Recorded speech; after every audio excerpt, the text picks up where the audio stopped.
and I'd like to welcome and thank our guests, Larry Haven, Lana Payne, and Bill Leahy. Thank you, Larry, for organizing this event. I have a few housekeeping notes. There are program evaluations at the door. We do appreciate you sharing your comments. Please turn off any wireless devices or set to airplane mode if you need to leave them on. The program will end at 8:30 this evening, and I thank you in advance for your cooperation in leaving promptly. It's my pleasure to introduce Maya Aswood, a reporter with Global News Halifax. Please join me in welcoming Maya.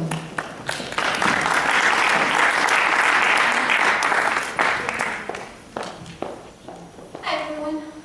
Can everybody hear me? So thank you all for coming to what I'm sure is going to be a very informative panel discussion. All three members here are experts in labor relation, and as Cheryl mentioned, we have Larry Haven, Lana Payne, and Bill Leahy right at the end over there. And they're going to be presenting in this order, so we'll be talking about the presentations in a little bit. But just to let you know about the form of this panel discussion, each panel member will get about 15 minutes to talk about the issues that they want to bring up.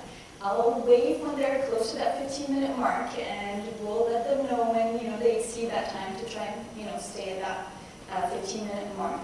After that, they're each going to get a couple minutes for any more comments that come up after they hear other people's presentations, and then it's going to be your turn. I'm hoping you're going to be asking a few questions. I know they're here hoping to answer the questions that you have. After all that, I know they're going to be available for a couple minutes as well if you want any one-on-one questions to ask them. But before all this, and before we get started with the presentations, I'm just going to introduce everyone and give you a little bit more information about them. So I'm going to start with Larry Haven. He's a professor at the Sobey School of Business at St. Mary's University. He teaches and writes about industrial relations and human resource management, and he's one of the authors of The Right to Strike and the Provision of Emergency Services in Canadian Healthcare. Now, before his academic career, he was a union organizer, and he has more than 30 years of experience in collective bargaining. Expert.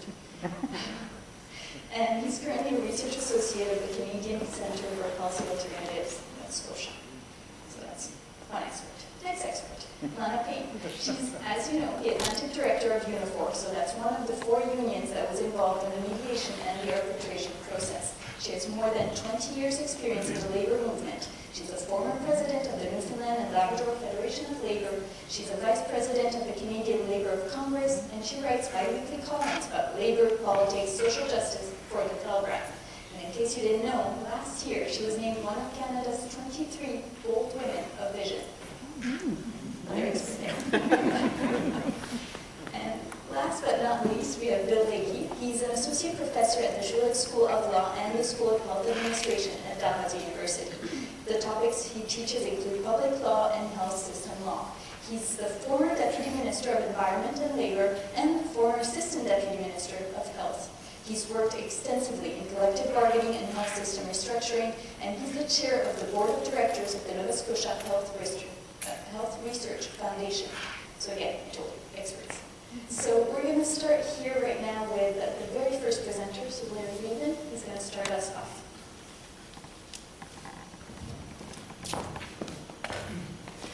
Okay then, let me just turn this on.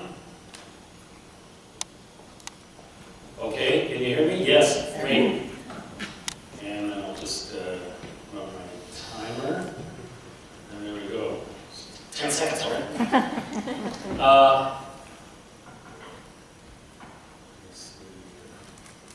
Good. Big slide, a lot of information. I'm going to be addressing myself to the sort of the big political economy issues. And my colleagues can go into more of the detail of the whole process that happened around the table with Dorsey and some of the legal aspects. But I wanted to set the context. We've heard lots about what bad shape the province is in. But I think we need to look over the last 30 plus years. Truth be known, Nova Scotia, the wealth of Nova Scotia has increased by about 50%. In other words, we're 50% richer as a province than we were 30 odd years ago. And most of that growth was in the period just before the 2008-2009 recession. So it's not a long time ago. It was fairly recently.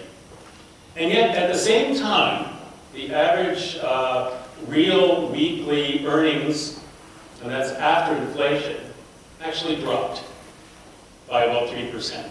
So while the province was getting wealthier on the whole, workers were getting poorer. Their paychecks bought less over 30 years. I've also done some research into unionized workers and found that they didn't do much better on average.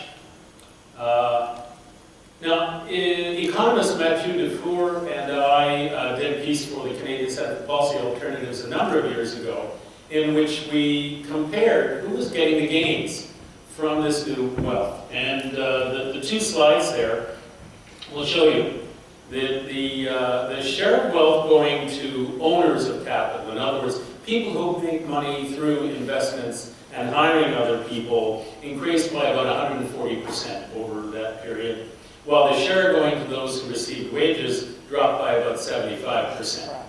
So in very stark terms, that lays out where we are today. So the top 10% have done pretty well, while the rest of us haven't, and especially the top 1%, while the 99% didn't do too well. The only group of wage earners, really, who have kept their own, and then not that much, quite moderately, and resisted the race to the bottom, are those with a competitive skill set and valuable credentials. People like nurses, teachers, professors, allied health professionals. That's a term I use for people like registered technologists and therapists who work in hospitals. They manage to keep from falling behind for a number of reasons. One, they have mobility. If they're not happy in this province, many of them can move to another province. Most of them work in the public sector in jobs which don't have equivalents in the private sector. They're highly organized, not only into unions, but into professional societies and colleges that grant credentials. Beyond the issue of pay, they have all kinds of other concerns like autonomy, scope of practice, quality of service, that spurs their militancy. Many of them are popular with the public. Teachers instruct their children, nurses care for the ill, crown attorneys prosecute criminals, radiation therapists administer cancer treatments. If they're fed up enough to strike, public opinion is just as likely to side with them as with the government. Many of you will remember the 2001 healthcare dispute, in which it was touch and go who the public was supporting. And not only does this group of credentialed paraprofessionals resist recruitment to the government's austerity agenda, their pushback encourages other groups of workers to do so. And that, in my opinion, is why the Nova Scotia government decided to put its heavy hand on the scales of collective bargaining. I mean, who better to bring down than those who've done just a little bit? Who's the enemy? Somebody with a pension.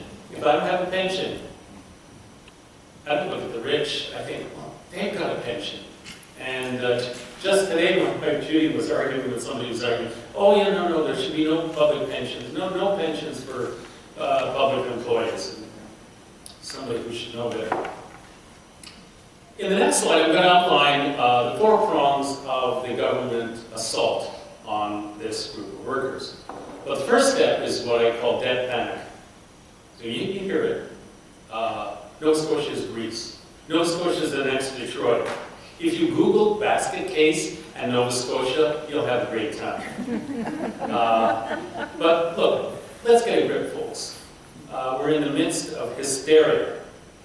Our debt to GDP ratio, which is the way you're supposed to measure it, just like in a household, how much is our income, and then look at how much money we owe, has dropped from 47% in 2000 to 36.7% now, which is about the same as the federal government's, which nobody says are irresponsible.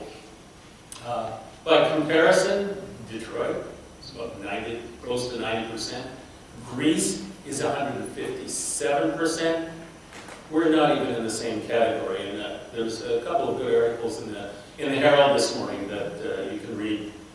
Our debt payments, the servicing the debt payments, are about 2.2% of GDP, which is about half of what it was in 1995. And our debt would be lower, if various governments had not instituted stimulus spending when the recession occurred. Improving roads and schools and bridges, and so it's not like, spending like drunken sailors, unless drunken sailors build bridges and schools and that sort of thing. And at the same time, we learned just a few days ago that corporate profit margins in Canada are at a 30-year high. And Canadian corporations are sitting on piles of what we call dead money, idle cash, not used for investment. In fact, we're at the highest level of the G7. So that's a bit of an introduction to the political economy of it. So the four-pronged offensive, of course, starts with the debt panic. And it's somewhat chronological, but also all of them are set in place to work together. The second one is Bill 37, which I think my colleagues will talk more about. But the whole idea here was to take away the unalloyed right to strike from healthcare workers. And not only healthcare workers, but 40,000 unionized workers in the public and parapublic sector. They have to negotiate essential services agreements, very restrictive process for doing this. And the bill itself, the language of the bill, I'll just quote you, in section 15, where the level of activity required to be continued under the essential services agreement has the effect of depriving the employees in the bargaining unit of a meaningful right to strike. When the drafters of the legislation talk about taking away the meaningful right to strike, you know what it's all about. And then Bill 1, which again, my colleagues will talk more about, the Health Authorities Act. And the first purpose of this was to amalgamate and simplify the various health collective agreements and the employers, which really is pretty unproblematic. Neither the unions, nor the government, nor the employers were against that. Everybody agreed that we wanted to simplify collective bargaining. I know that since the 1980s, the unions have been calling for centralized bargaining, and it was problematic here. So the second purpose of Bill 1 was to redraw the map of collective bargaining and union representation. And I'll go into that in a bit of detail in the time I have left. And the fourth part, the fourth prong, is what's about to begin, which is the actual negotiations for large groups of public and parapublic employees. And the idea here is to balance the budget, or to try to balance the budget on the backs of these workers, and especially the ones, the credentialed ones. So another contextual piece, which again, I think Bill Leahy will talk more about, but the Supreme Court of Canada in the last 15 years has become much more muscular in giving charter protection to all of the things that unions do. Secondary picketing, way back in 2002, the right to collective bargaining in 2007, the right of workers to choose their own bargaining agent in 2015, just earlier this year, and the biggest one, the right to strike. And I just want to quote what I've underlined here from Justice Rosalie Avella's majority report. The ability to strike thereby allows workers through collective action to refuse to work under imposed terms and conditions. This collective action at the moment of impasse is an affirmation of the dignity and autonomy of employees in their working lives. Now, the Supreme Court of Canada doesn't say the government can't interfere with some of those rights if it's for a higher purpose. But the point that they've made in all of these decisions is the government has to use, whatever government's doing it, has to use the lightest touch possible. And in all the cases where they ruled against the government or the employers, it was where they used a heavy hand. Collective bargaining in healthcare is even more complex and fraught than in most situations. It's very labor intensive. There's about about 75 to 80% of the healthcare budget is human resources, a very complicated and complex mix of occupations. And I mentioned before that the workers involved not only belong to unions, but professional societies and colleges. The fundamental dilemma for any government is that they have to negotiate with unions, and they have to allow them the right to strike or a reasonable substitute. But governments really don't like either option. If you allow the right to strike, then these workers have a certain amount of clout. Although less than, Judy Dave and I studied this, it's really less than we think. It's more of a political problem. When a group of healthcare workers that are valued by the public and teachers go on strike, then this is a political problem for government, and what we call in political science a crisis of legitimation. And the other problem is that sometimes healthcare and other workers will strike whether it's illegal or not. BC teachers did it. Nurses all across the country have done it over the last 20 years. So there has to be a reasonable substitute. And the reasonable substitute is fair and open arbitration. But the problem with arbitration is governments don't like that either, because they feel it's unpredictable. Now again, I don't think arbitration is as scary as governments think it is.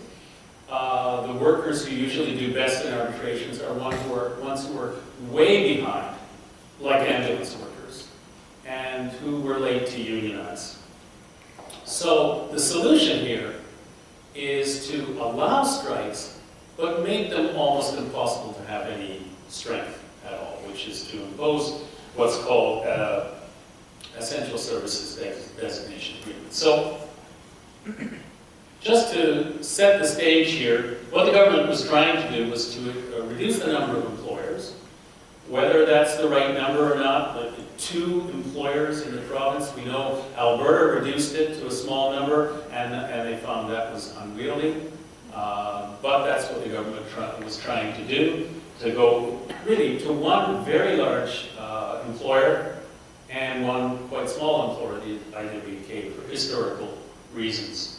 And to go from about 50 bargaining tables to 4.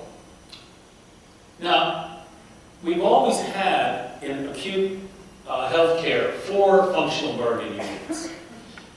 Nursing, healthcare, which is not a good term, but it applies to, it refers to allied health professionals, which includes LPNs and all the technological therapeutic specialties. And there's clerical, which is self-explanatory, and support, which is everybody else. What the government did, and some governments across Canada have done, is to move LPNs, licensed practical nurses, into the nursing bargaining unit. I wish I'd handed this out. It's hard to follow, but this is complex. This was the situation pre the Health Authorities Act. There were 4 unions, and because of history, it was a kind of a dog's breakfast of representation, but that's the way it was. And what the government in its legislation did was to set the restrictions. Well, first of all, I think from the statements of the Minister of Health, it was clear what the government would have liked to do is to just say, this is the way it's going to be, you go here, you go there. And but they couldn't do that because of the restrictions of the Supreme Court of Canada. This would have been the nightmare scenario. With the RNs and LPNs together, with about 10,000, probably would have gone to the Nova Scotia Nurses Union. The allied professionals, the healthcare unit, would possibly have gone to QP.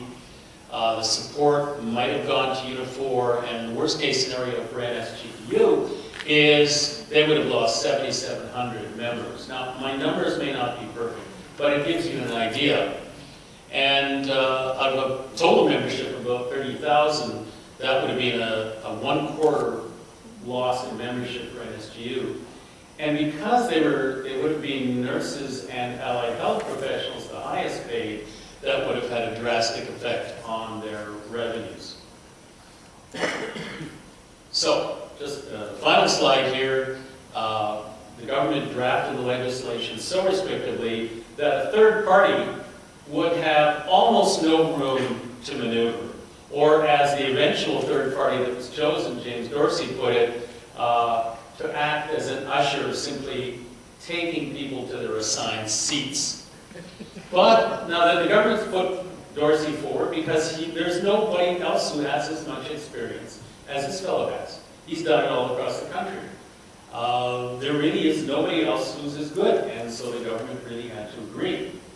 But he had so much experience and expertise that he was able to drive in the very narrow sort of streets in, between or in the middle of those restrictions and come up with 3 reports which produced a situation where the government would have been worse off in terms of what it wanted than had they done nothing. The unions had proposed the BC model of bargaining associations, and eventually the government purported to fire Dorsey and eventually agreed with the unions to go with the bargaining association model.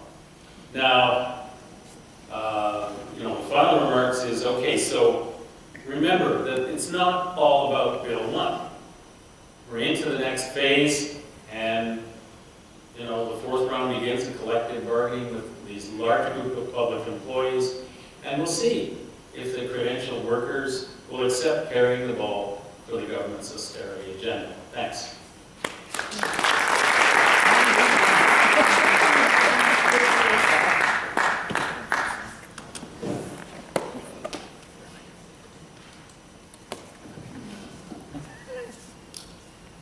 Okay, is this working? Yes. No. Green lights on? Yeah. Okay, now it's working. I think so, yes? Okay, now I'm going to follow that. It's much more fun to talk about austerity than mediation and arbitration and all the political intrigue of 4 unions and the government and employers trying to do what we did in the last year. But first I should say thanks for all of you coming out and spending the evening with us. To Larry's point, just as a word of advice in future, you can't fire an arbitrator unless you're party to the dispute. And that would be a good lesson to learn. I used air quotes.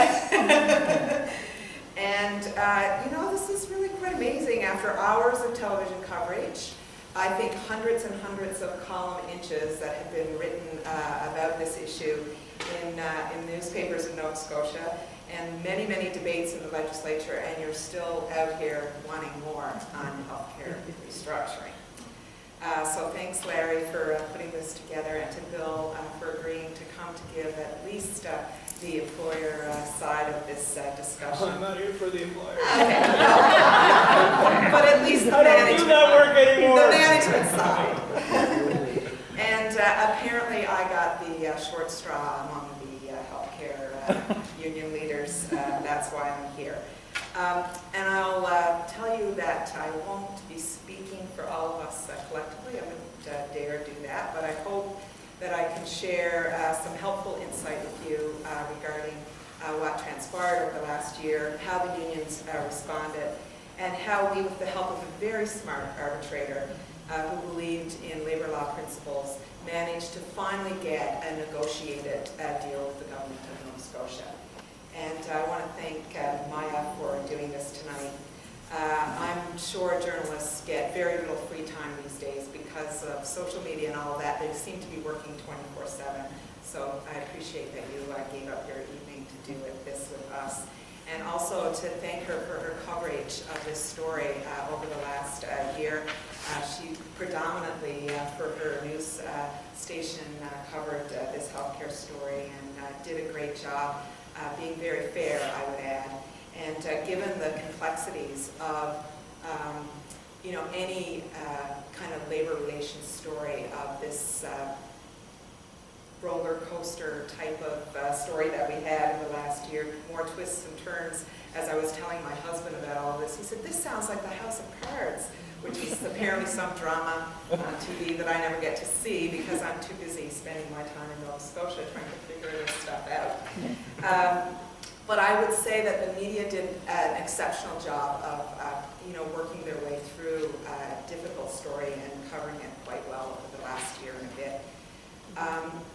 So my presentation comes a little bit with a warning that I've been eating, sleeping, and breathing healthcare restructuring for the last year, and I'm going to really try not to get down in the weeds because I don't think that'll be helpful for any of you. I'd also like to thank the leaders of the other healthcare unions, their members and their activists. I see some of them here in the audience tonight.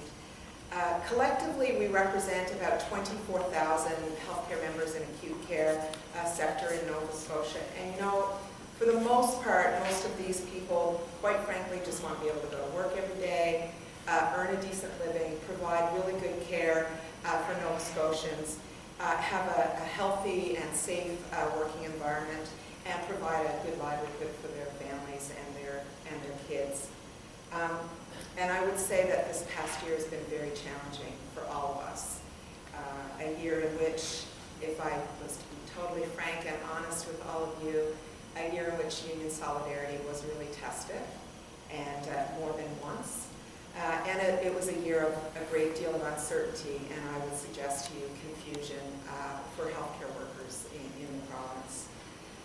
But that shouldn't be a surprise because Bill 1 actually was designed to do exactly that. It was designed to pit union against union and worker against worker.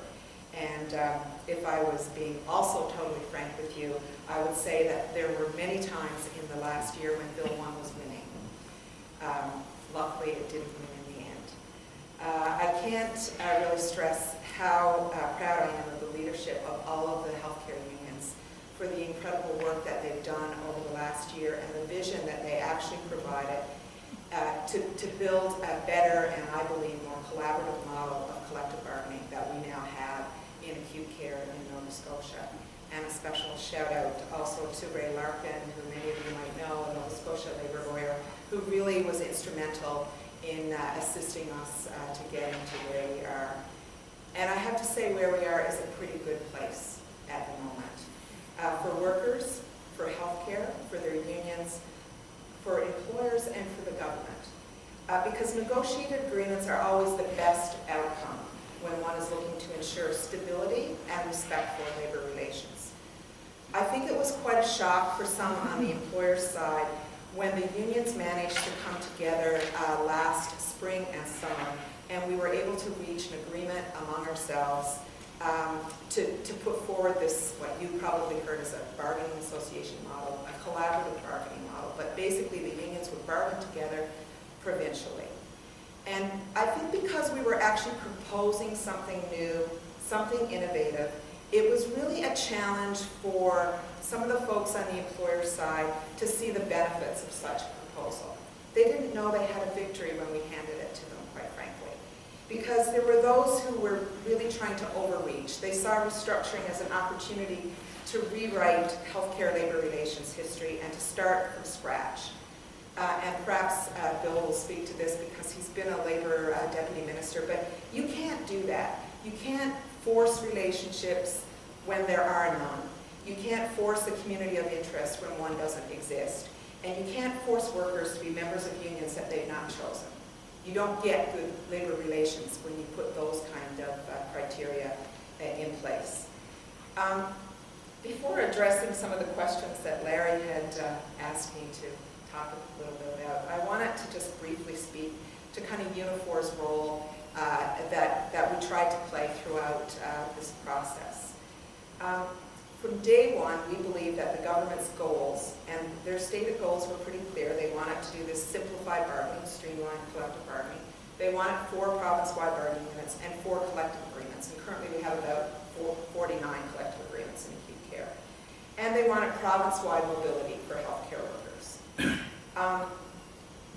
We believe that all of that could have been achieved without runoff votes, without carving up members as proposed in Bill 1, and mused about publicly by the health minister, and that it could be done without the confusion, upheaval, and uncertainty that we've seen in the last year.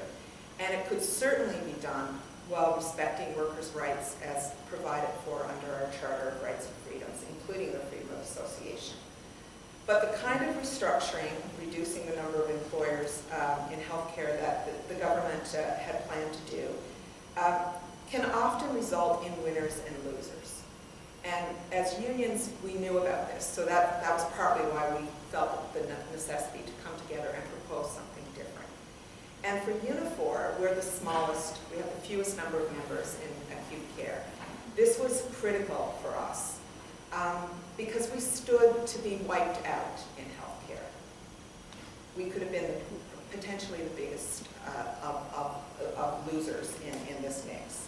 And so under the bargaining association model, we got to stay and play a role in healthcare. And I thought that was a very important place for us to be. But we had this added challenge because Bill 1 also kept us alive and in the mix. But we didn't support Bill 1, which was an interesting kind of concept. It kept us in the mix of healthcare. We got to keep some of our members and gain other members if Mr. Dorsey had done the bidding of Bill 1.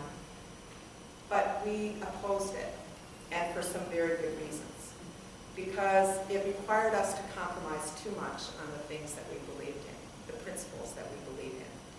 Principles like workers should get to choose their own union, as they did when they first joined our union many years ago. That's true freedom of association. It would have required us to cast aside labor law principles, but also principles of the labor movement, things like respect and solidarity. Perhaps the most important principle was the pledge we made to our members when they joined our union, and that was to act in their best interests and for them.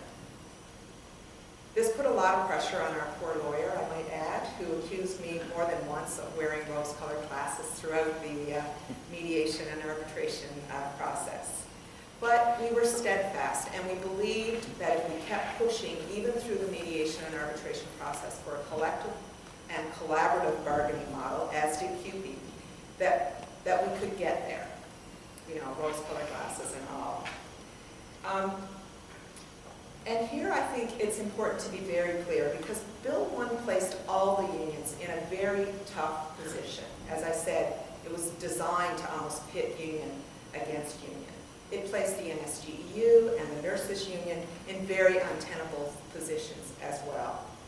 And in many ways, I think QP and Unifor played almost like a brokering role during this whole process, because for us, we really needed the collaborative bargaining model to work, because anything else would have been, quite frankly, untenable for all of us.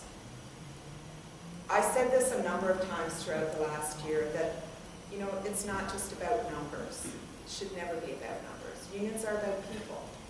And for us, we had some incredible people working in healthcare, activists in our union, and they're the people that actually make Unifor in Nova Scotia a great union.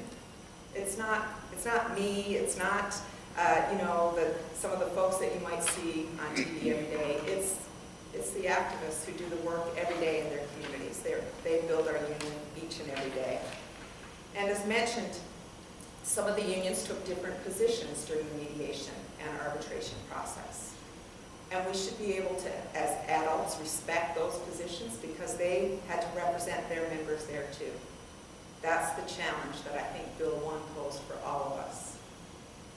But through it all, despite the challenges and the discord that might have been present sometimes in the public discourse, the dialogue among and between the unions throughout continued. How can we work better together? What if we did this? What if we argued this? So those communications, they continued throughout this whole process. And I think that that's really important when you're talking about labor relations, how you get labor relations to work at the end of the day for your members. And I think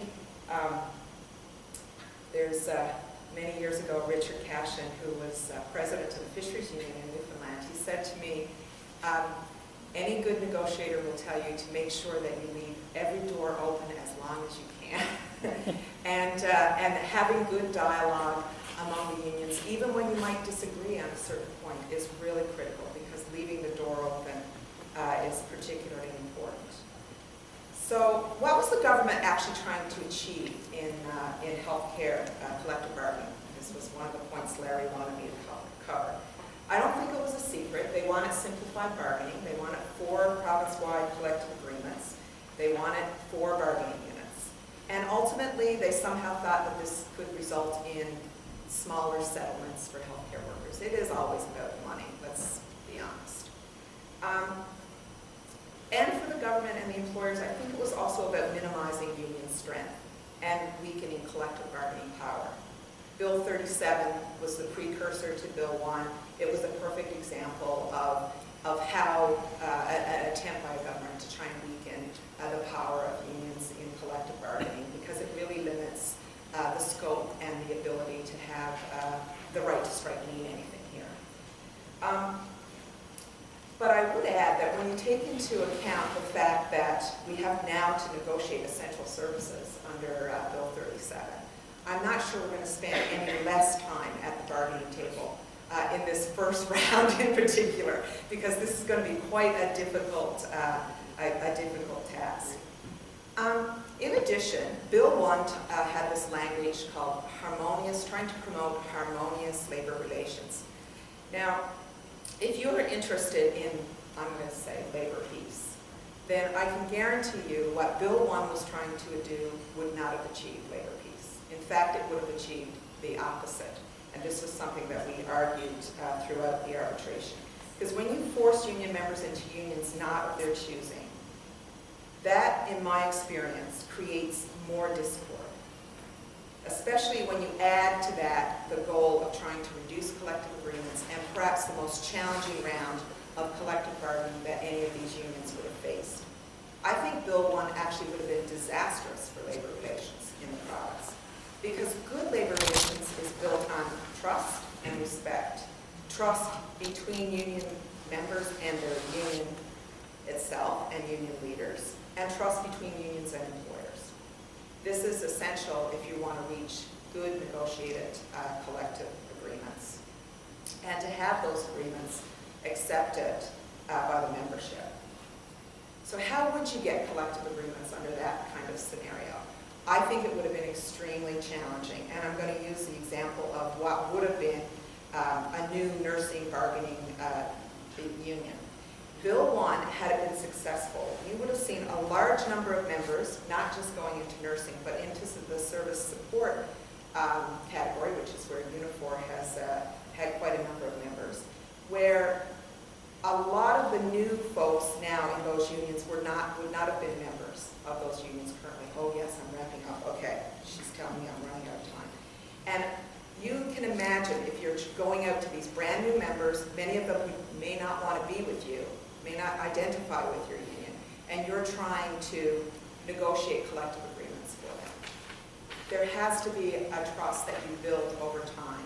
And these are not new members in unions where you would get that scenario and you're starting from scratch. These would have been folks that would have been forced upon you. So I'm going to clue up, I promise. I actually think that what we have now, the Council of Unions, which is a version of the bargaining association model with some nuances and some differences. It's not exactly the same as what the unions proposed to the government last fall. There are quite a number of differences. I think that this is going to be very good for labor relations in Nova Scotia and healthcare. Good for the unions, not denying that one bit, because I think that it forces us to work together, to collaborate, to strategize together, to use our resources together. It could be very, very good in terms of how bargaining will occur. And I think for the government, they get all they wanted. Streamlined, simple, collective bargaining. Whether or not they're going to have less money going into settlements, we'll leave that up to collective bargaining when we actually get to a table. The other thing I would say, and I'll conclude with this, is that It also means that healthcare unions have to be concerned about the other part of restructuring. And there's going to be some other things coming down the pipe because the government is going to have to deal with about $1 billion less from the federal government because of the non-negotiated health accord over the next 10 years. And that's going to cause some incredible pressures on the healthcare system, especially when you look at an aging demographic. So it's much better for the unions if they're working together to take on and do that kind of advocacy for public health care if we're not at each other's throats. And I can guarantee you that there would have been very challenging times for the labor movement in Nova Scotia had Bill 1 been successful. And that would have prevented a lot of us from doing the really good work that we can do collectively, not just on our members' behalf, but on the behalf of society, because it's really important at this moment in time that as many people as possible are working together to try and ensure that healthcare is properly funded in Canada. Thank you very much. I'm sorry.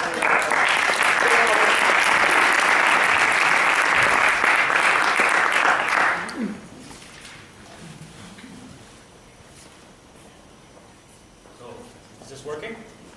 No? It takes a while. It takes a while. I think it should be working now. It's working now. Okay? You should be able to hear me, I think, one way or the other. Okay, so Lana introduced me as, or referred to me as someone here to present the employer perspective. I didn't mean it. I'd like to think of myself as someone that trying to present some objective reflections. I'll just summarize for some of you who don't know my background.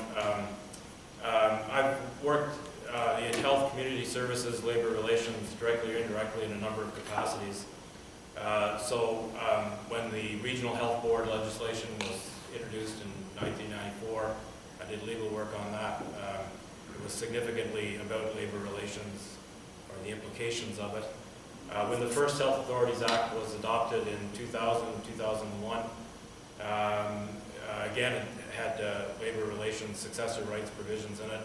I worked a lot with the unions involved at that time. That was very, I'm not saying that legislation was what the unions desired, but the agreements that were reached in parallel with that legislation made the adoption of that legislation and the implementation of it from a labor relations point of view reasonably peaceful and straightforward. As Deputy Minister of Labor, I've been involved in the conciliation and mediation process, arm's length, and a number of rounds of health collective bargaining. I was one of the ghosts at the table when back in the Department of Health days when collective agreements were being negotiated in acute care, community care, nursing homes in particular.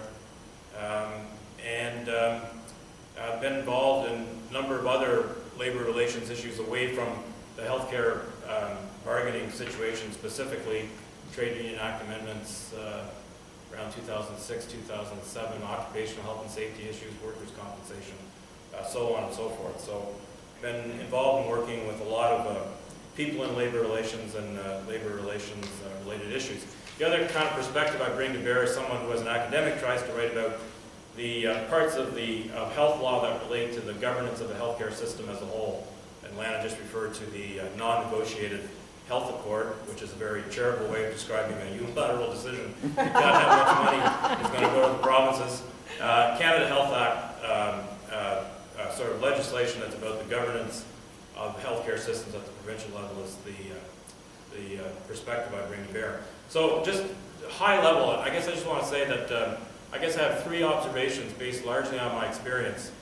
And to bring it down to the level of my experience, Larry, and I'm not in a position at all to disagree with anything you said about the austerity agenda or anything like that, because we all are vulnerable to being the agents of larger agendas that we don't maybe understand or even aware that they're having an effect on us. But at the sort of sharp end of government decision making, I think the thing that immediately I would emphasize is the felt need in government for control relative to fiscal matters in particular. And inside government, there should be more money going into healthcare Nova Scotia should be getting more money from the federal government for healthcare. Citizens should be willing to pay higher taxes to fund the healthcare system we have. But meanwhile, people in government have to balance budgets.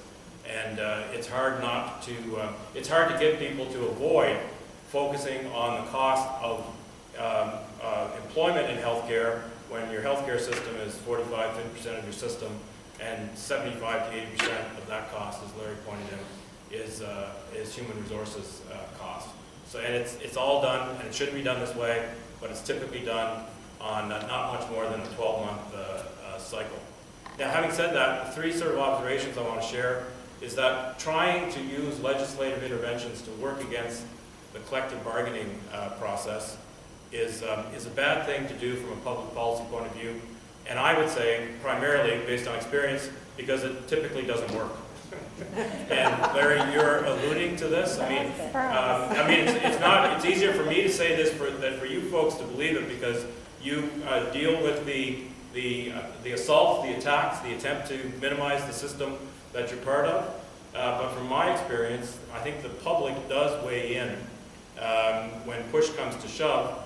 If not in favor of unions that represent certain healthcare workers, and there's a lot of the public that weighs in on that perspective, but the public weighs in holding government accountable for resolving and fixing situations that seem out of control.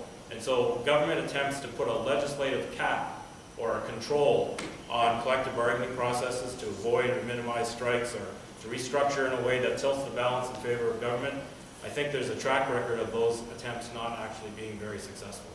In terms of accomplishing government's objectives, to the extent that those objectives may be the right objectives or legitimate objectives.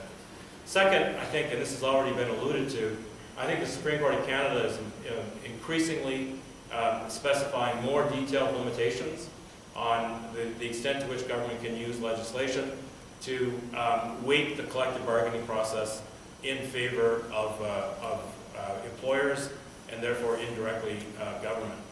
So I wouldn't be as confident as perhaps, Larry, you were in your presentations about the essential services kinds of limitations as to whether or not they're unconstitutional, because if you read the Saskatchewan decision, that's a big part of the Section 1 justification that government can legislate essential services limitations.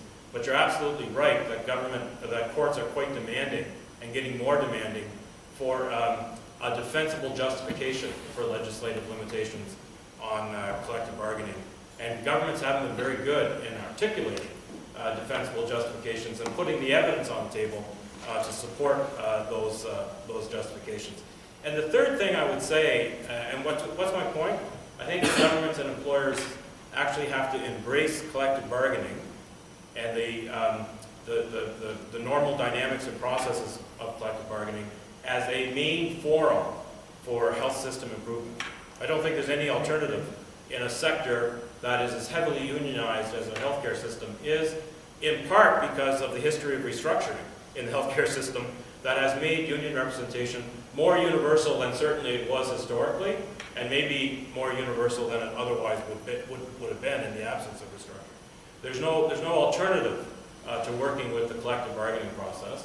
And I think the third reason I would say that the attempt to short-circuit that process through legislative means is it diverts attention from a more positive approach to labor relations and more broadly human resources development and management that embraces the reality that unions are indispensable, non-negotiable players in that process. They have to be involved. There's no way you can work around them and be successful in developing a more successful healthcare system that does more than control costs, that actually provides value to citizens for the amount of money we're going to spend on healthcare, regardless of what our dispute resolution mechanisms are, because as Larry, I think you're alluding to, there are market realities that provinces have to deal with in terms of retaining workers, especially in certain categories.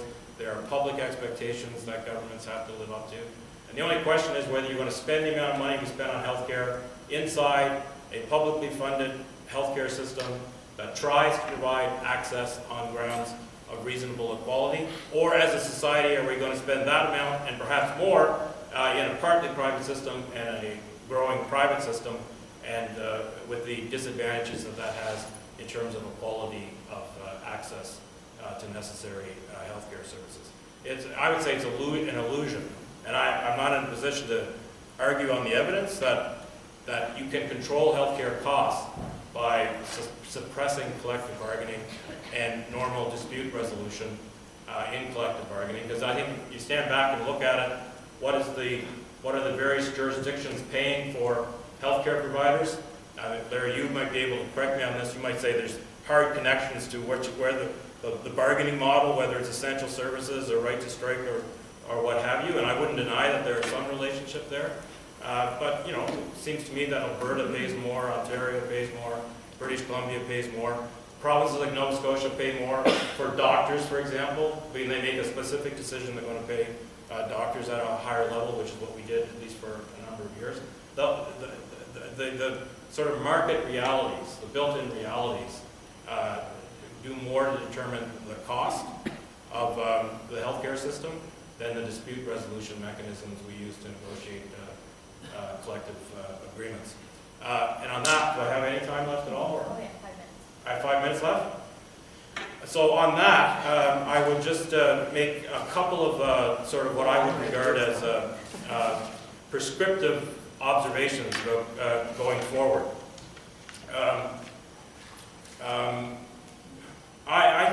So this is not really sort of responsive to the specific topics raised here tonight, but I would say, as somebody that spends a lot of time thinking about the healthcare system and how the governance of the healthcare system can be improved, as modest as my contributions might be to that, we do as a society need to put much more emphasis on the value we get out of the dollars we spend in healthcare, and less attention on how many dollars we spend in healthcare. I'm not saying that's unimportant, and I tried to express at the beginning of my comments the experience I've had of working with people that have the immediate obligation of balancing budgets without a lot of extra money from Ottawa or a public that seems enthusiastic about paying higher taxes. But we're going to be spending a substantial amount of money on healthcare, and we need to focus on getting as much value out of that as we can. And collective bargaining, in my opinion, is one of the forms for accomplishing that. Because so much important decision-making happens in collective bargaining that goes to the way in which healthcare services are provided. And I'm not talking cost, I'm talking about the value of the services to the people who depend on those services. So again, that's another aspect of a more positive attitude and approach from a public policy perspective on collective bargaining. I would emphasize that in that form, just as in every other process of decision-making around health system governance, dare I call it healthcare reform, which is what we've been talking about since, at least 1995. I try not to use the phrase very much. Happy to be reforming something for that period of time. But in any event, there needs to be an emphasis on evidence-based decision-making. Whether the decisions are made in collective bargaining or in some other part of health system governance, there needs to be an emphasis on evidence-based decision-making. So I'm looking at some of my colleagues who represent nurses, and so nursing ratios, I mean, that's something that is on the table for collective bargaining. Unions have every right to put it on the table for collective bargaining. I think the decision that we come to on that through collective bargaining or otherwise needs to be informed by the best evidence that we have. And on questions like that where we don't have evidence, we should be going to the research community and other places and saying, we need evidence on this matter. The other thing, sort of general comments I would emphasize, assuming governments are operating in good faith, assuming that they're trying to discharge the obligations they clearly have to represent the public interest, that's what I think we have to believe in a democracy. I think that governments should be held accountable to being much more transparent and laying out what their objectives are, what they're trying to accomplish in the collective bargaining process. When I say governments, I mean governments and the immediate employers of healthcare workers. And they should be champions, or we should try to hold them accountable for being champions to bringing transparency to the collective bargaining process, because in that process, important decisions are being made that have important consequences for employers and the government and employees, but they also have important consequences for members of the public. And our healthcare system, and I think that Nova Scotia has work to do in this area, there needs to be more arm's length processes of accountability about how our healthcare system is doing. More objective, neutral, dependable analysis and reporting to the public as to how our healthcare system is doing. And I think if you have a collective bargaining process where you realize that important decisions are going to be made in that form relative to the healthcare system, such mechanisms of accountability can inform that process of decision making, just like they should inform the deliberations of management teams and health authorities and boards of governance, and dare I say it, the Department of Health itself. I'll stop there. Thank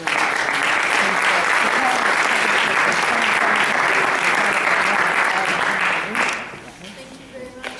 You actually had 30 more seconds. Pardon me? You had 30 more seconds. Oh dear, I owe you that. I owe my colleagues. I think I used them. You might have. That's okay. So before we get to the questions, I wanted to give the panel members an opportunity if they had any more comments to make after hearing each other's presentations. Anyone else has anything to say before I ask the public for their questions? You do? Yeah.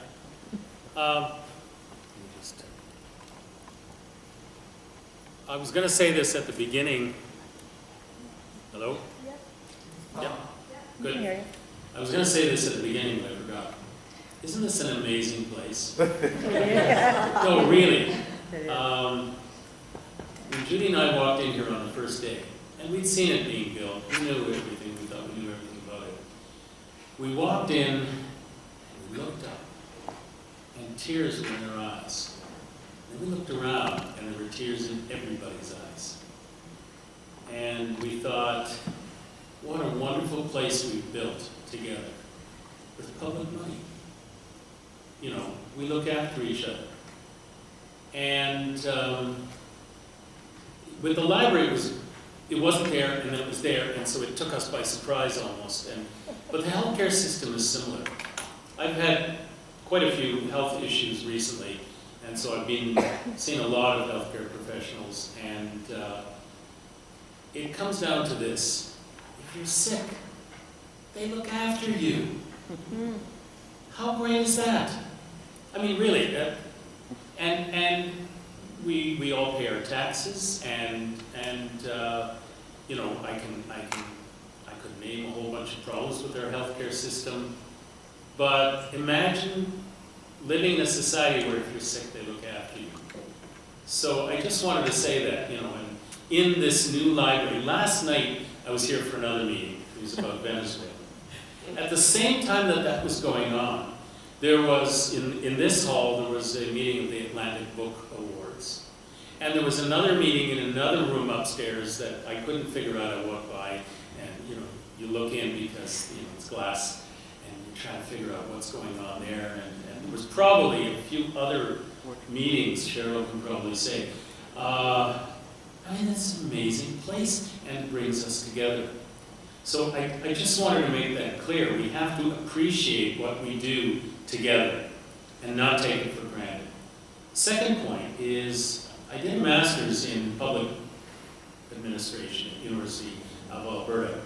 And one of the exercises we had near the end of the program was what's called request for legislation, or something like that, in which we were deputy ministers, and our job was to write a brief for our minister about doing something about some problem.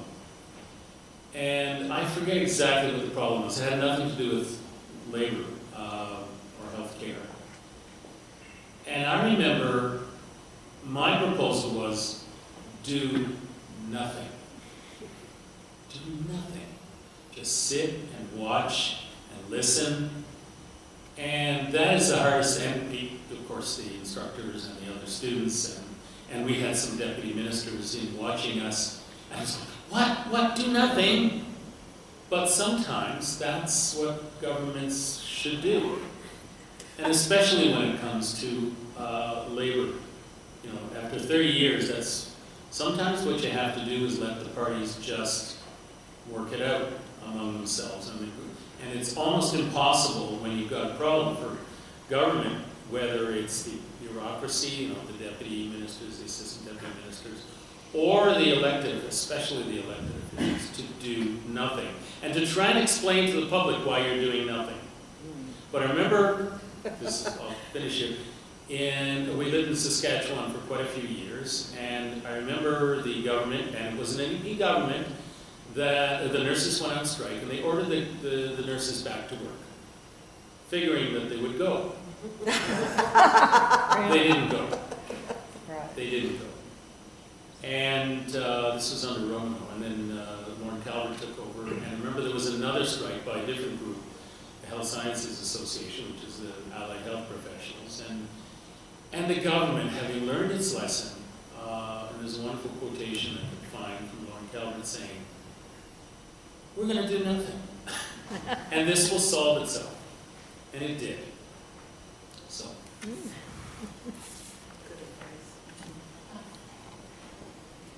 Anybody else with any comments? Or perfect. Who would like to get us started?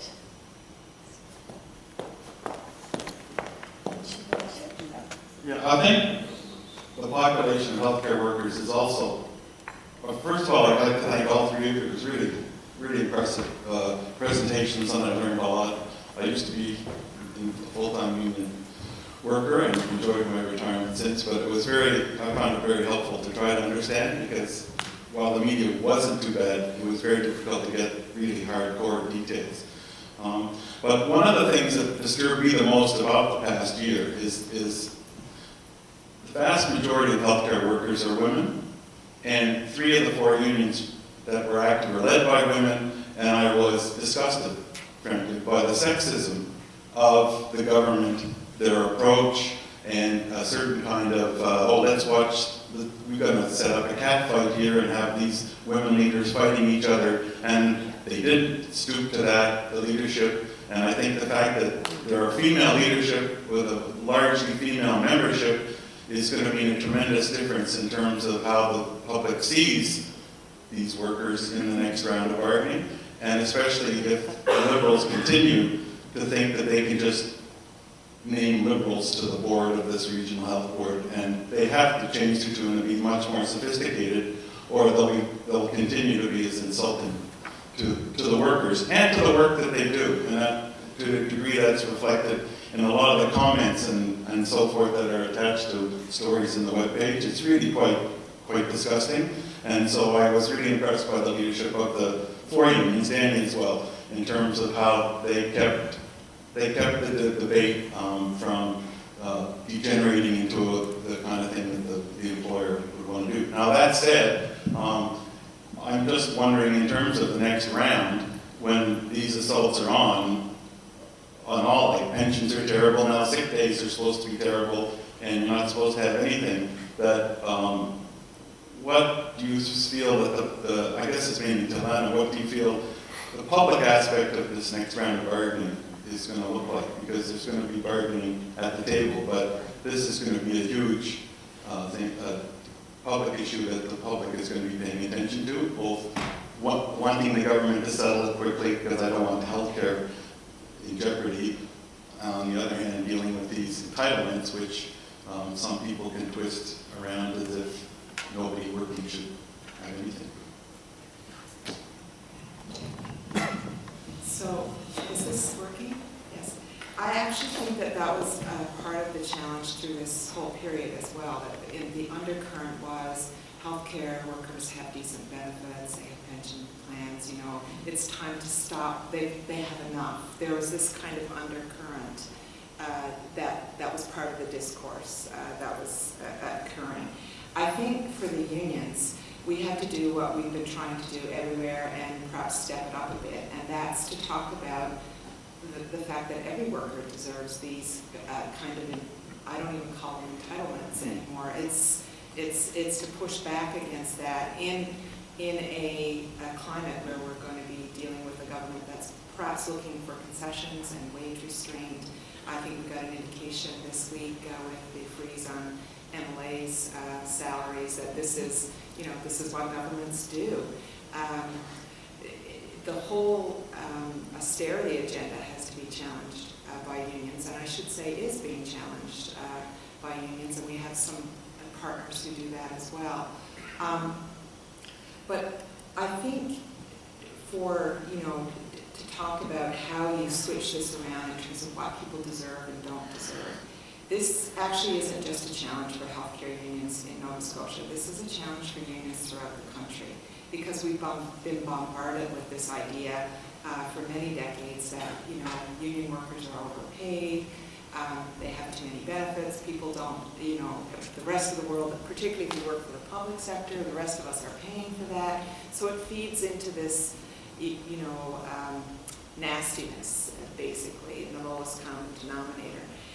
What I would say is that if you consider the new model of bargaining that the unions have in place, we actually have a better opportunity now, I think, working collaboratively to push back against that.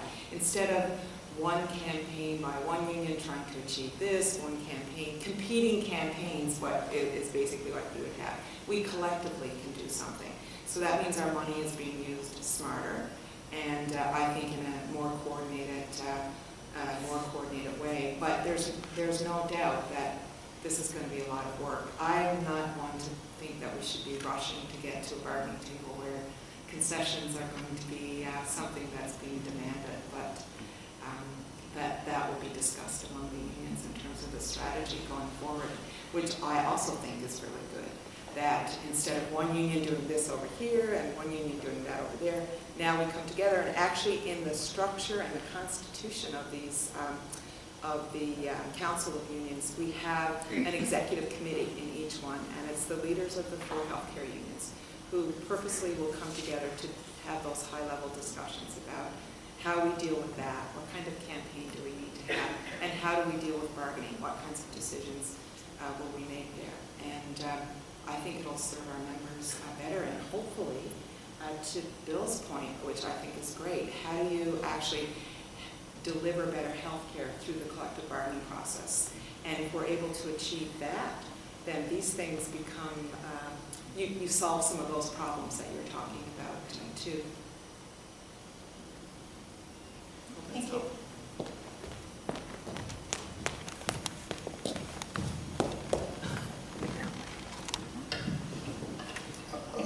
First of all, I want to thank you for the presentation. It certainly helped me to understand a little clearer the process that's gone on.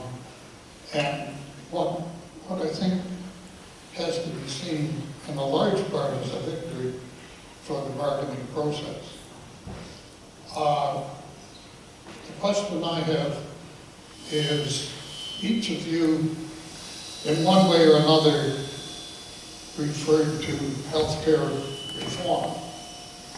And Larry, you were at a meeting last night where part of that discussion was they're looking at alternative approaches to healthcare. And Lana, you referred to the cutbacks at the federal level and the implications of all that. In the picture in front of us, there's a big sign that says emergency. And we're all aware of the incredible pressure that's exerted at the emergency departments, because people largely have nowhere else to go except to emergency, even if they have a cut finger.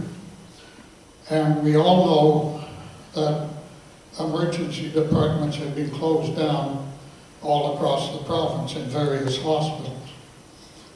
My question is, and the title of this meeting is Perspectives on Restructuring Nova Scotia Healthcare.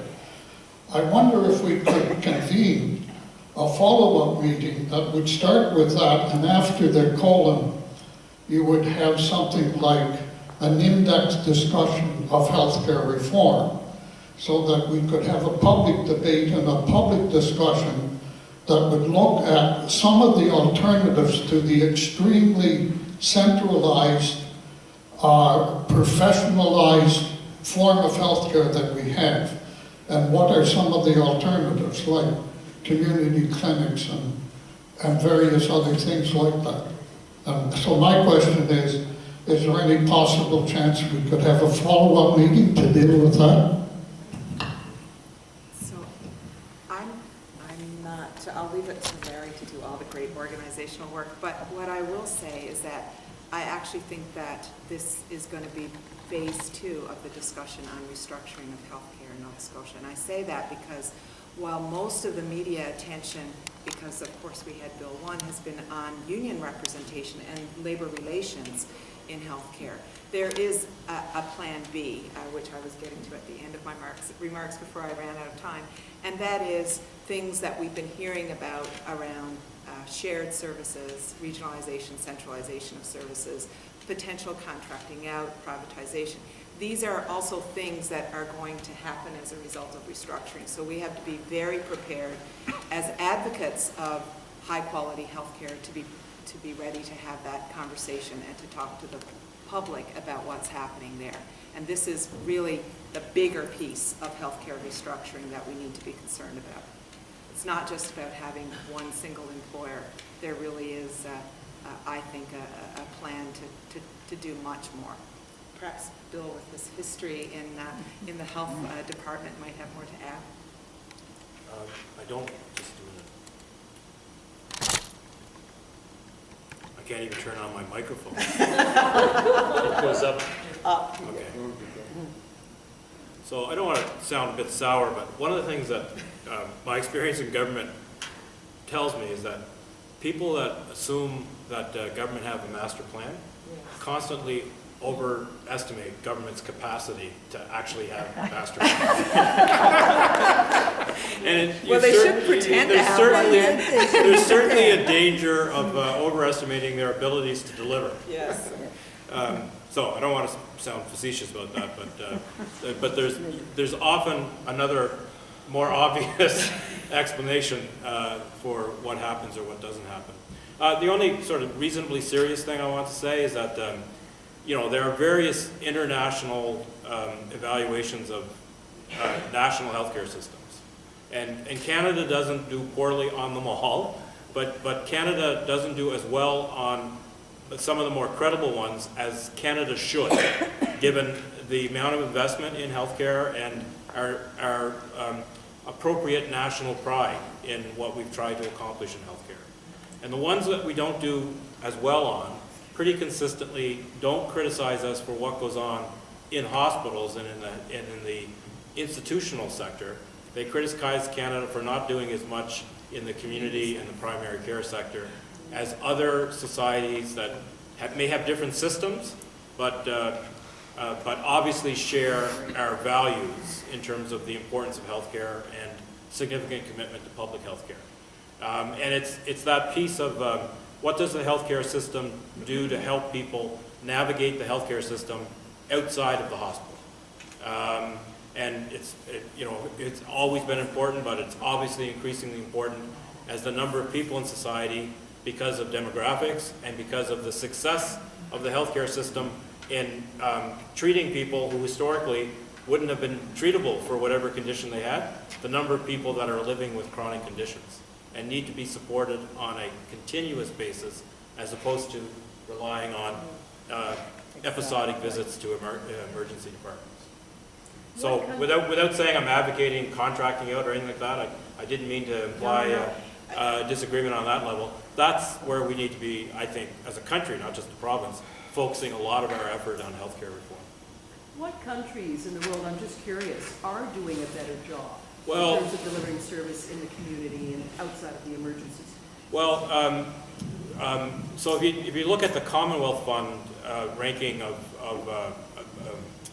they rank 7 healthcare systems on a regular basis. So it's Canada, the United States, United Kingdom, Holland, Germany, New Zealand, and Australia. If it wasn't for the United States being in that comparison, Canada would be dead last on many things, right? And one of the things it's not strong on is this whole element of the coordination and management of care outside of the hospital, including obviously the hospitals, right? Because that's a critically important piece of it. But yeah, so that's the one that I'm most familiar with. Thank you. I wonder, those were all excellent presentations, by the way. I enjoyed them a lot. I wonder if you can maybe, whoever wants to, or all three of you, comment on the way it was concluded with a reflection on accountability. Because, you know, accountability has sort of invaded my workplace over the last, say, 5 to 10 years. And my concern when you hear accountability, I'm sure a lot of public sector workers think that, right? Right. I mean, you teach at Dalhousie, right? Right. Accountability becomes, you know, now I fill in 40 times more paperwork about accountability every week than I used to, and that takes away from time I could be spending doing accountable things. So I'm just wondering, like, you had a sort of optimistic assessment of accountability. I'm just wondering what your thoughts are on that. Yeah. No, so, I mean, I have a lot of sympathy for what you're saying, because there's a lot of the systems in the world that are sometimes held up as having done better over the last 2 decades, like the system in the United Kingdom, for example. One of the things that it's, in which we would not want to replicate is the emphasis on regulated approaches to accountability, where accountability goes down to each individual provider, and it does become a process of filling out forms, you know, that are online and everything, but still you're filling out forms. So I don't have any magic solutions to this, but nevertheless, I think we do need institutions or processes that have a little bit of independence from the organizations and the processes that are being evaluated, right? Because not that government can't be trusted to put out useful information on how the healthcare system is doing, or not that health organizations can't be trusted to do that, but there needs to be some, I believe, independent verification. Or organizations like the Commonwealth Fund comes along and they just suck up the data that's available and they say, look, you're not doing as well as other countries. That's a system of accountability. I think we need to do our own kind of more proactive accountability before we're evaluated by processes and organizations like that. And so, don't misunderstand, the reason I believe in this is I think in the long term, the viability of public health care depends on this. Right? We need, without killing it by regulation, we need to make sure that as a system, it's addressing the challenges and the problems that have to be addressed, like the one we talked about before, so that we can maintain public support for public health care.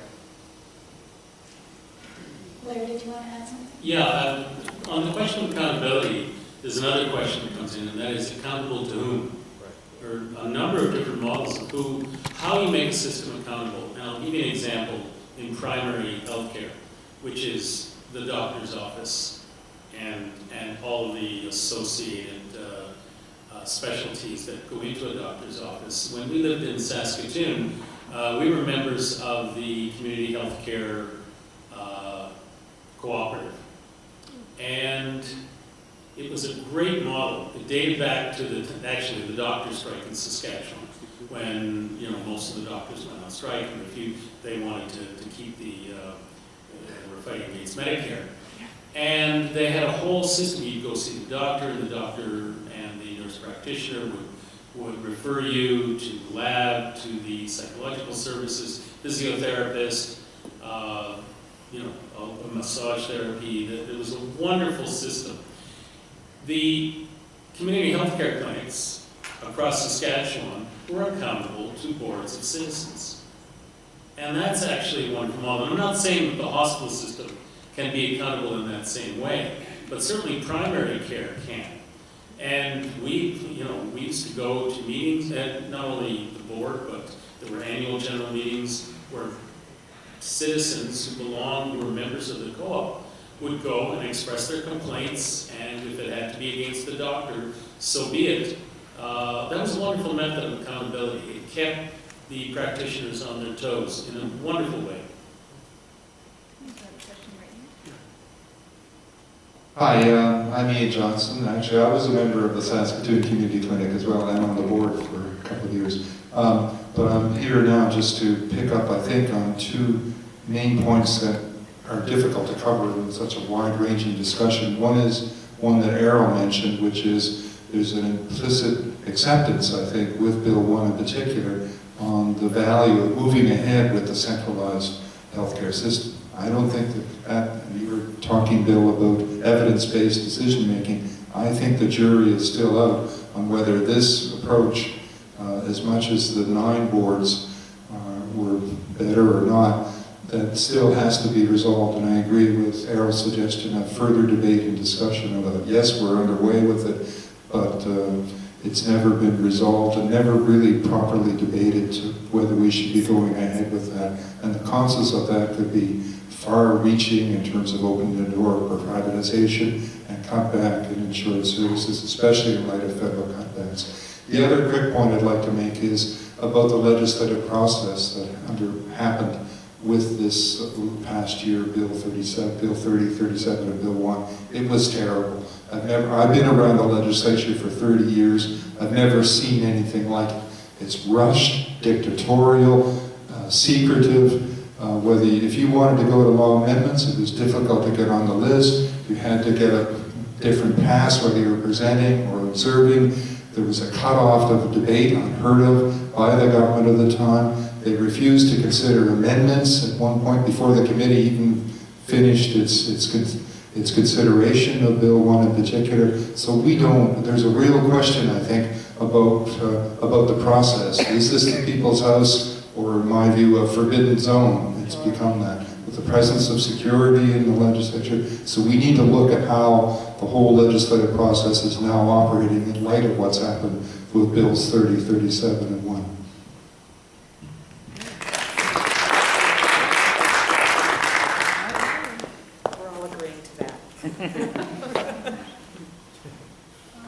Yes, I'm just, I don't know, I just want your opinion, because obviously you won't know the answer to this.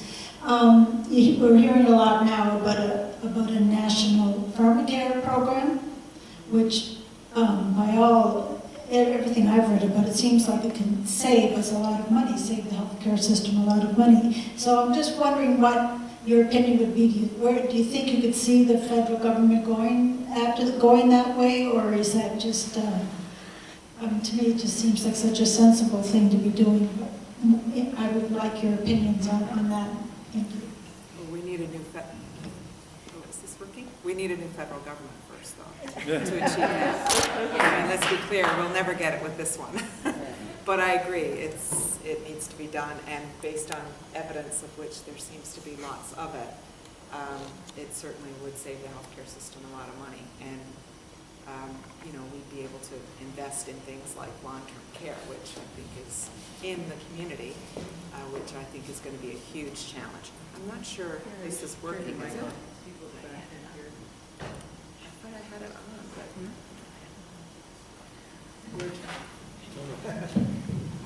This works. Yeah, because if we're spending all of the money that we're currently spending on drugs and the way it's being spent, it makes more sense to do something that is done in a pharmacare type approach, and then take the money that you won't need to spend there and use it in what is an aging society. And I agree with this community approach. It's particularly challenging for Atlantic Canada. We have a lot of small communities, people still living in mostly older people in small communities. What are we going to do? It's a huge, in the province I come from, 45% of the people live in small communities outside of the city. Yeah. And we have to deal with that. And most of them are over the age of 55 for the most part. And you can't just take people out of their homes and expect that now you're going to ship them 300 kilometers away in a long-term care or seniors facility. So, and I agree, there is going to only be so much money to go around, particularly with a unilateral health accord. So these are going to be big challenges for the next federal government. I just hope we have one that is open to having the conversation. So yeah, I'll get a vote and not for that crowd.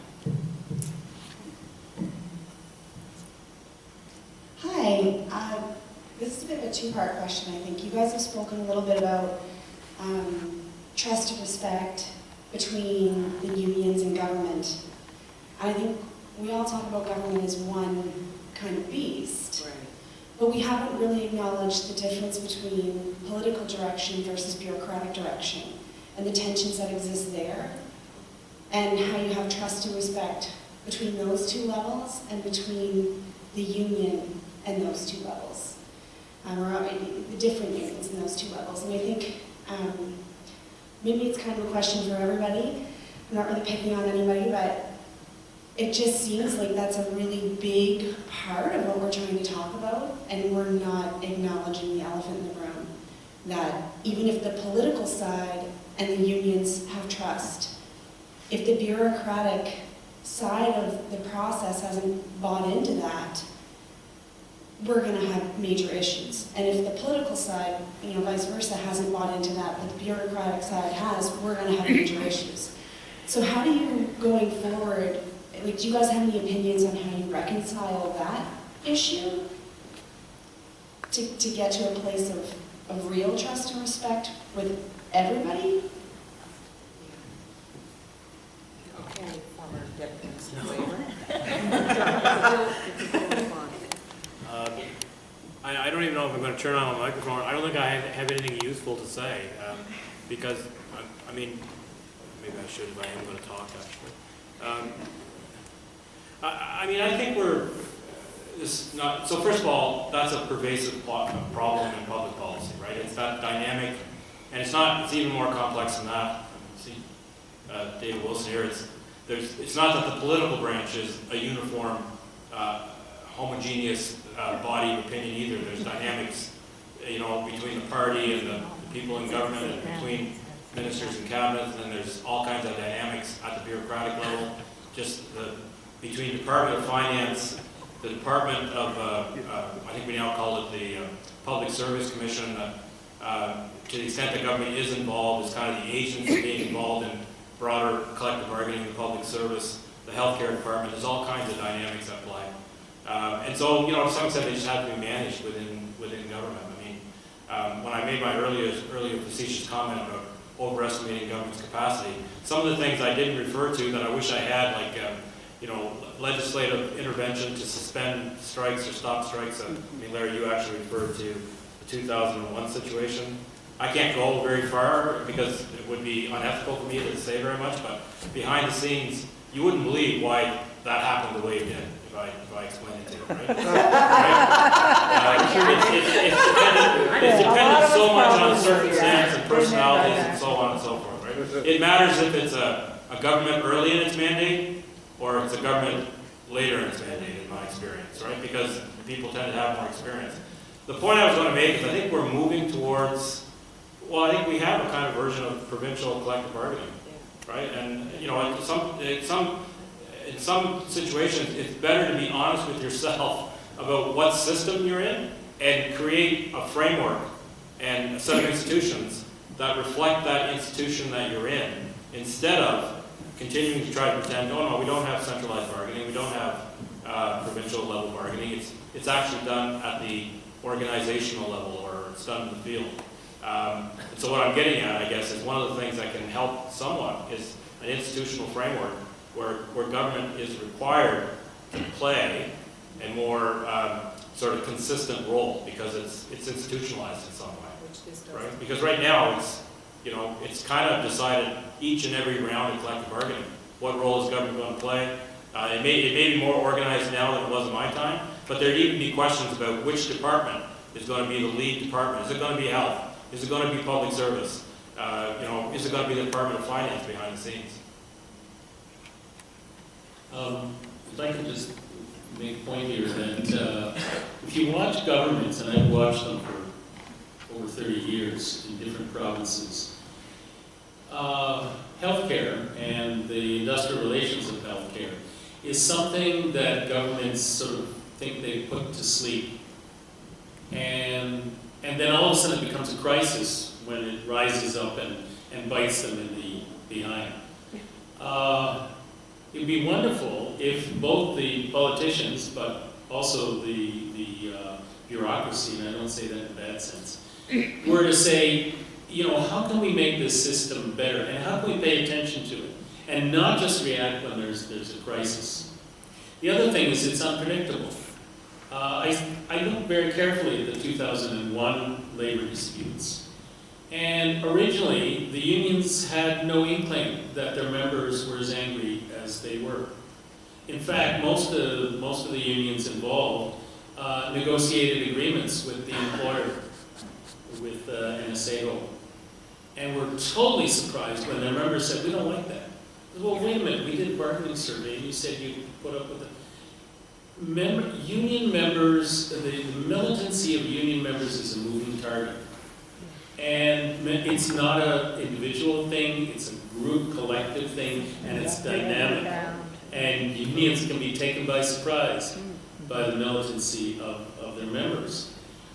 And so it's not surprising that governments can be taken by surprise as well when unions tell them, okay, we got this one covered. So just to realize this is a shifting, dynamic, and complicated situation where people learn from each other. There's a number of books about the logic of collective action and how it's different than the logic of individual action.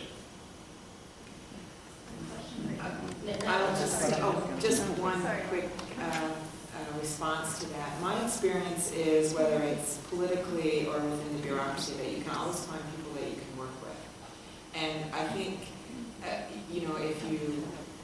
if that becomes your goal, then you'll search them out. And generally speaking, I've dealt with lots of great bureaucrats over the years who've been really good about wanting to solve problems before they become problems.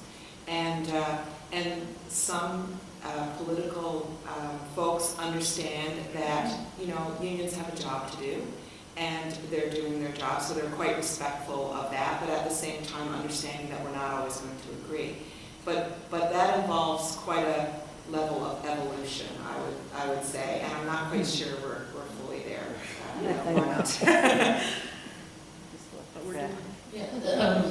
Anyway, thanks. It's great discussions. I was very heavily involved in Bill 37. Oh, okay. I was very heavily involved with Bill 37. I was the chief negotiator for the nurses represented by NSGU, the registered nurses, in this last round of bargaining, even though I had retired. But I came back because I love this stuff. But the topic here is about the impact of this on labor relations, and it's not just the restructure that has had this negative impact. It's what they did with Bill 37. We had registered nurses, we were the union that tabled safe patient care. We had the evidence, you talked about evidence-based. We had stuff from Australia. We had somebody from Australia come to talk. We invited, at that point, was Capital Health, to hear from this lady from Australia and why it was important and how it works. And it fell on deaf ears. But from the get-go, we were told we weren't getting it. It was a horrible round of bargaining because Capital Health knew Bill 37 was coming. Yeah. I had bargained contracts. Bill knows this. Charlotte Landon does too. I'm married for over 20 years. I've never sat at a bargaining table before this where it was no to everything. No interest. They actually lied to us at the table. And we proved their lies. Anyway, so I guess I have two questions. One of the most important questions, and then we move on. So you had a bunch of nurses beaten up by the government over advocating for safe patient care. They're still doing it today. If you look on the NDP website on that nurse that spoke at Law Man, she did an excellent job. I forget her name, but she, Tracy, an excellent job. It's worth going on the NDP website and listening to her. She's just a grassroots nurse, right?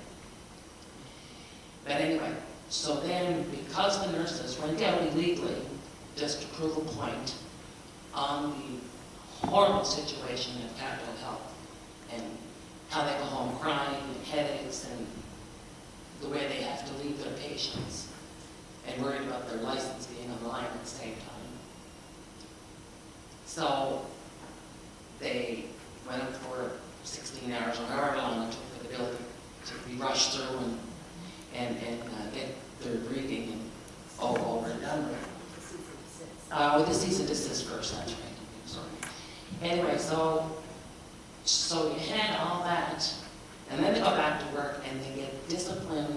by losing 2 days' pay, and for most nurses, that means 3 days' pay because they work 12-hour shifts. Interviewed every single one of them, I treated them like a bunch of morons, instead of actually being concerned that this wasn't a money issue. These women, primarily women, sorry, Chris, took their fight to the street on behalf of patient care. That wasn't a money issue.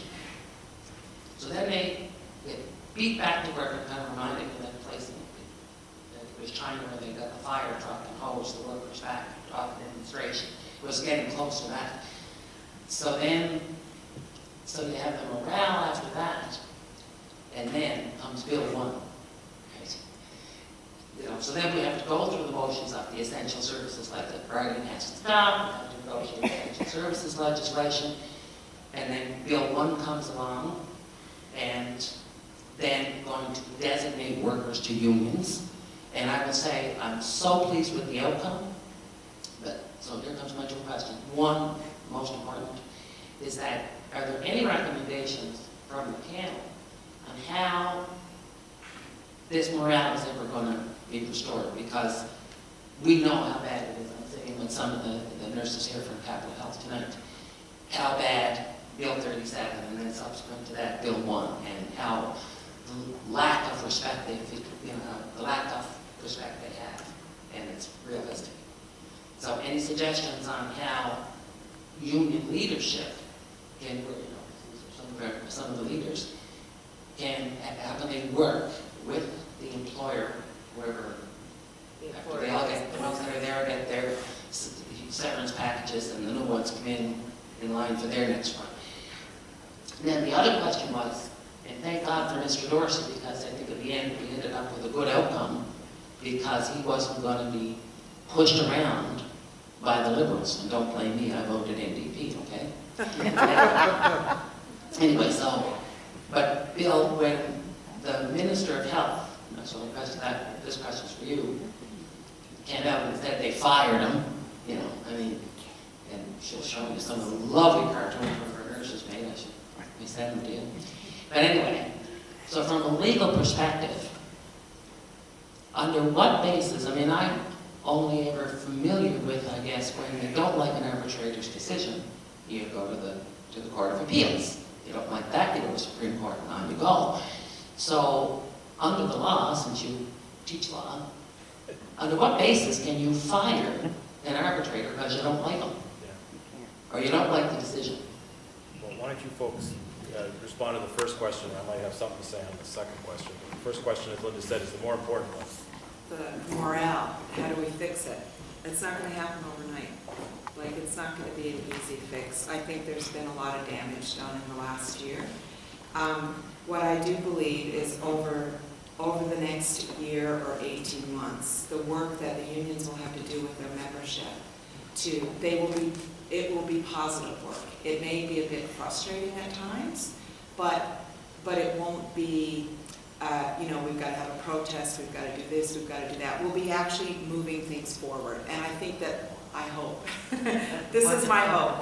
And so I think that kind of discussion with our members will change the kind of dynamic. The employer also has a role to play here too, obviously. They have a huge role in terms of morale among workers in healthcare. And one of the ways they can fix that is by having a better relationship with the leadership in those workplaces, the local union leadership, but overall.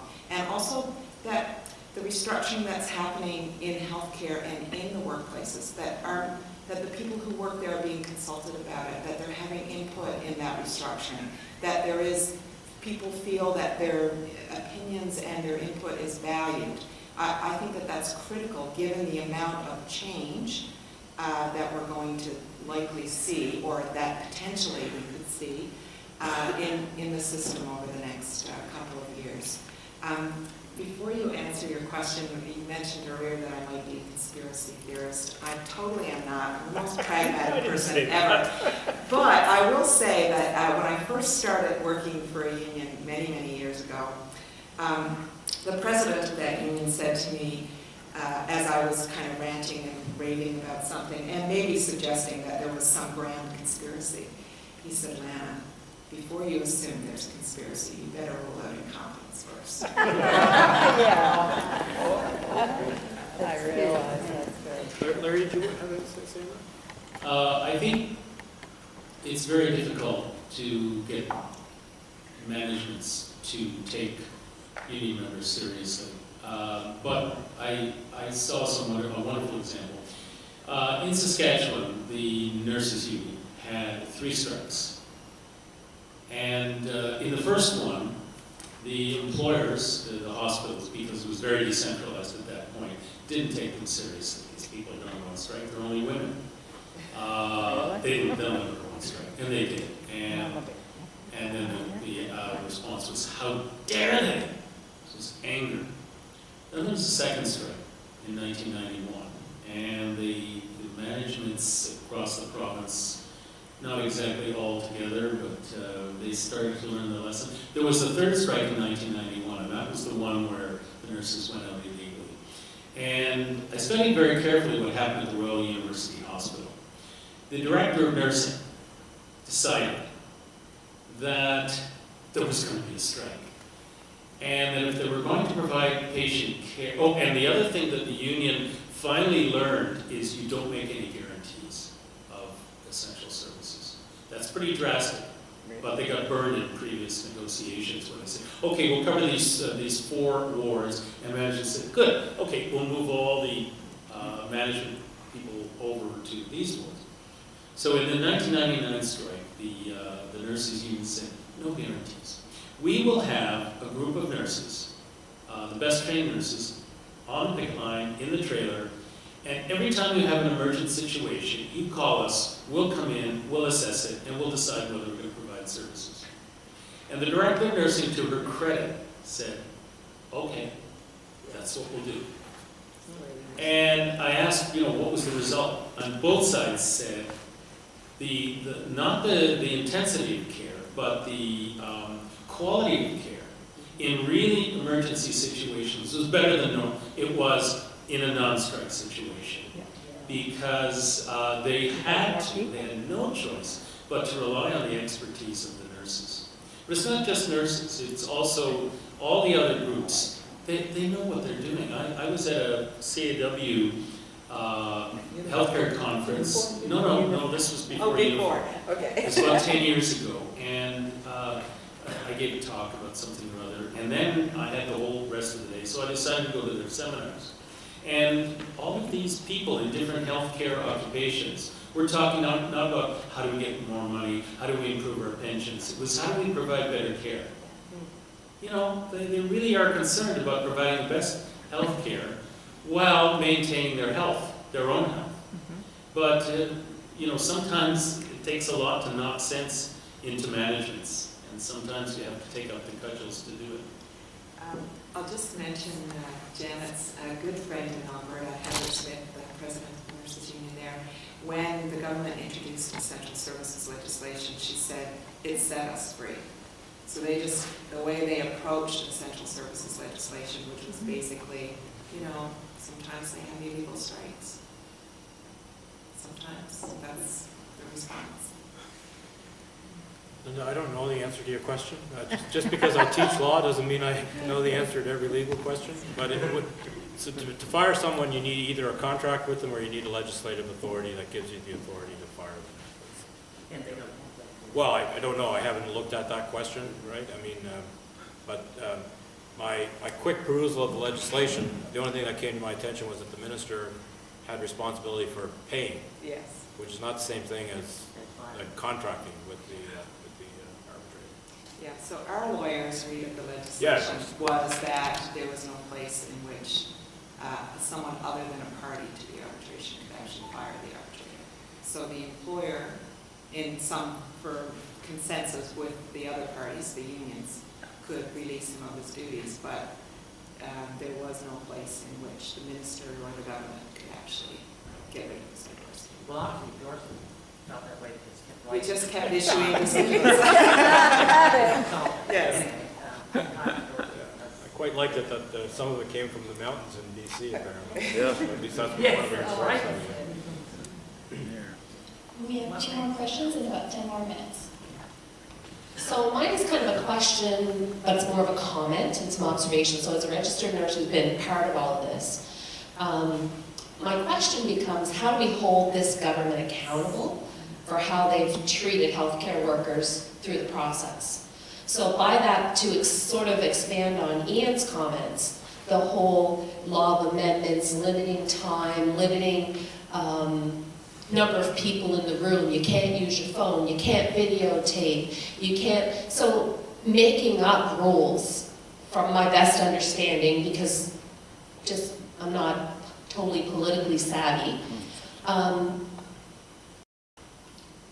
It's because basically healthcare workers, and I can speak for myself as a nurse, have pretty much been villainized and been treated very poorly over the last year. And I think it's been pretty, like, I don't know if the word's diabolical, but it's been so many twists and turns and articles by people who may be one political party, people who write articles in the paper. It just, I like your conspiracy and incompetence. So having been a person who's trying to make healthcare better, trying to keep my license, trying to move forward, how do we hold this government accountable other than at the ballot box? How do we challenge those, make up the rules as you go when we try to speak out against that? Don't look at me. Beyond my area of expertise. I mean, I feel like we're doing everything we can, but the public sometimes wasn't on our side, I don't think, because they didn't understand it, because they did such a good job of twisting it around. Yeah. You know, and sometimes as unions we have to think about how we communicate our messages too. Like, it's hard when we're in the moment of Bill 1 because the focus of it was on union representation, and so it became a real challenge to explain to average Nova Scotians why they should care about this if they weren't a member of a union working in healthcare. And so that's, I think, that perhaps if I was to look back and say, how do I do something different through this whole process? How do we communicate that this did matter to healthcare? And what happens to workers in the system has an impact on the system and on the quality of care that we receive. But you know, it was really challenging to be able to do that. Going forward, what I would suggest is, because there's two kind of elements here. It's what's happening in healthcare, but also your discussion points are around the democracy of how things get decided, much as the brothers were earlier. And I think the only way you can do that is you pick away at it. Basically, people can't make a change until 2-3 years out at a ballot box. But in the meantime, I would always argue it's important to keep making those points constantly. Like, just be vigilant about it. It does pay off. Yeah, I guess I'm the last one. And maybe that's appropriate because my observation / question is possibly a bit more optimistic than some of what we've heard today, like the narrative around Bill 1 and the Dorsey mess is sort of like we made the best of it, and if it hadn't been, it could have been so much worse. But when I take a step back, I actually see a labor movement coming out of this that actually in many ways seems to me, strikes me as much stronger than it was even before all of this started. Because now we have something that is much more collective among the 4 unions, that is much more collective if you look at it from a regional / provincial perspective. So it seems to me that labor as a movement in the healthcare sector, from the government's perspective, has become a more formidable force to reckon with. But I may be wrong, but maybe very quickly some people in the panel can talk to that. I would agree with that.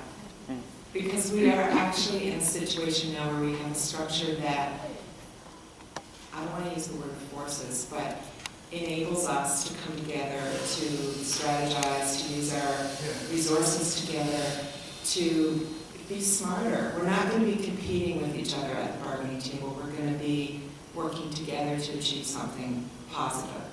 For the broader labor movement, what happens in healthcare has impacts everywhere else, because you're talking the 4 largest unions in Nova Scotia that were, pitted against each other in this kind of legislative battle. And that really did have spillovers in the broader labor movement, I would suggest to you. And if those 4 unions are working well together, it really does bode well for the entire labor movement. I think that this is not the best of a worst case. I think that this is better than even what we had in the fall. And I didn't really want to have to admit to that, because I'm sure there's people tweeting all of this, but I think we're in a very good place going forward. And at the same time, and I say this over and over, the government's going to get what they want, if what they said they wanted is what they want. And that's streamlined bargaining and 4 collective agreements and less time at the bargaining table, all of those things. But for us, we have an ability to have really strong relationships among the unions, and I think that's going to be a very good thing. If I could just add to that, I'm probably the only person in the room who is concerned about unions and healthcare having too much power, right? So I may just be misinformed or off reality on that point. But what your point illustrates what I was trying to say earlier, that so many of these legislative interventions are actually counterproductive from what government itself is trying to accomplish or professing to accomplish, because the dynamic element of collective bargaining, which is what Larry was talking about earlier in particular, it's not very amendable to legislative prescription. And healthcare workers in particular, you do enjoy a lot of public support, and often it's dormant, but when push comes to shove, whether it's because there's a lot of public support for unions, but even if it's not that dynamic, public expects the government to solve it, because that's who they're paying the taxes to. That's who's elected to make sure that there's access to service. So often these interventions, they actually end up being counterproductive to what government's trying to accomplish. I've lived that. Oh, well. When I was a union negotiator, one of the people that I negotiated with was Ron Brewer, who those of a certain age will remember, especially guys will remember. He was a corner linebacker for the Hamilton Tiger Cats, and he was a big guy. And when I first, he was negotiating for Dominion Glass, and I was on the union side, and he says, "Larry, I believe in the both method of dealing with unions." And I said, "Oh, you mean both the carrot and the stick?" He says, "No, both. Beat them on the head." And the lesson that I've certainly learned about unions, and it's very frustrating, is unions love to negotiate. You can sometimes get them to give away the store if you let them negotiate. They love to deal and bargain. That's what they do. Very limited organizations. But if you beat them on the head, you will get what you deserve, because you'll get them angry, and it's much easier to get them to do what you want if you negotiate. That's a good note to end on, I think. I don't know about you, but I found this discussion very enlightening, so I just wanted to thank our panel members. Thank you so much for coming.